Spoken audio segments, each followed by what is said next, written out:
যিনি মাটি থেকে তোমাদেরকে সৃষ্টি করেছেন, অতঃপর তোমাদের জীবনের জন্য একটি নির্দিষ্ট মেয়াদ নির্ধারিত করেছেন।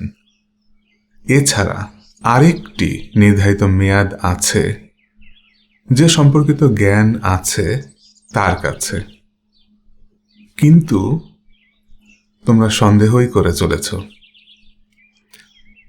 প্রিয় ভাই বোনেরা, আমাদের এই জীবনটা আমরা দেখতে পাচ্ছি আরেকটা অনির্দিষ্ট মেয়াদের কথা এখানে আল্লাহ উল্লেখ করছেন।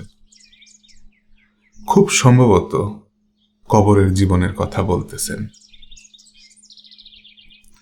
আমাদের উচিত আল্লাহ যখন আমাদের এভাবে কোনো বিষয় স্মরণ করায় দেন, তথ্যটা কাজে লাগিয়ে আমাদের ঈমান আরো মজবুত করতে চেষ্টা করা।